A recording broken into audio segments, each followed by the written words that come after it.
or influencer? Or do you leave that to someone else to do? The truth is, if you're a Christian, you are called to both lead and to follow. We are called to lead others to Christ as we follow him, to walk as he walked and lead as he led.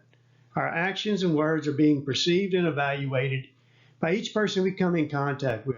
Our demeanor and body language are often saying more than our voices. Unaware, we are often being unconsciously judged and tagged with motives. So how should we conduct our lives if we are to be the compass that points to Jesus? No one man in history influenced humanity more than Jesus himself. So let's look at how he led and how he instructed us to lead as well. Jesus led and taught using both words and examples. In John 13, verses 12 through 17, John describes a scene that happened the night before Jesus' death.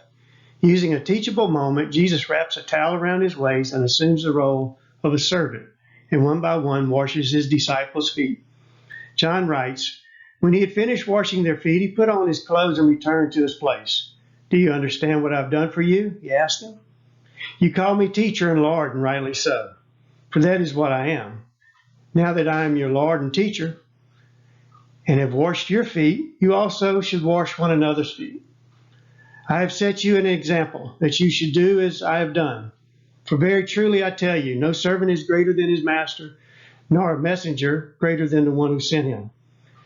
Now that you know these things, you will be blessed to do them." In Ken Blanchard's book, Lead Like Jesus, we are introduced to a biblical perspective on leadership lessons from the greatest leadership role model of all, Jesus. He led with love in his heart, a vision in his head, and servitude in his hands.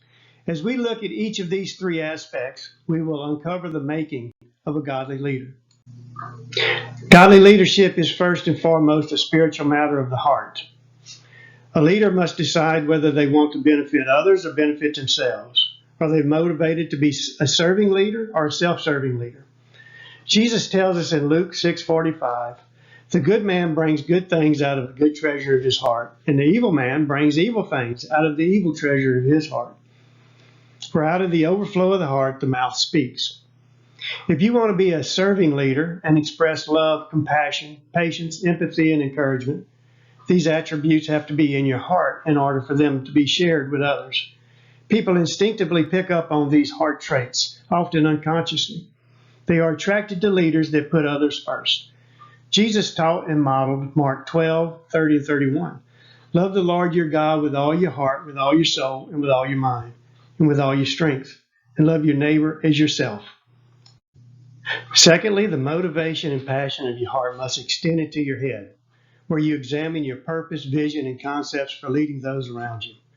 Jesus was clear in his purpose. In John chapter 6, verse 38, Jesus plainly states, "For I have come down from heaven, not to do my will, but do the will of him who sent me." There's no doubt this purpose propelled his vision and kept him focused on the kingdom of God and God's will. The followers that he influenced held to this kingdom vision, as well as many generations of Christians since.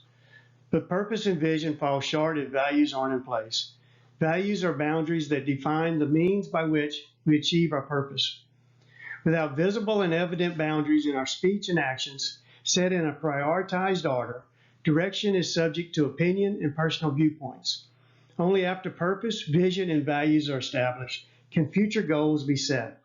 According to the Apostle Paul, Jesus' goal was to present us, the church, to himself, holy, unblemished, and blameless.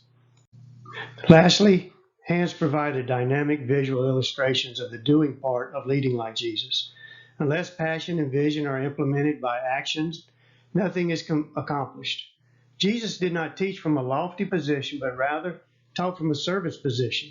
He walked as a day-to-day coach with his eyes and attention on those around him.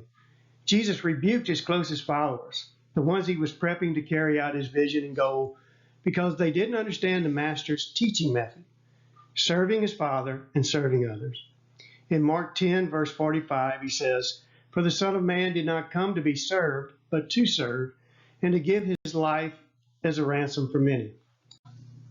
If Jesus Christ has influenced you and now you want to follow him, then recognize that, as Jesus said, if anyone wants to be first, he must be last of all and servant of all.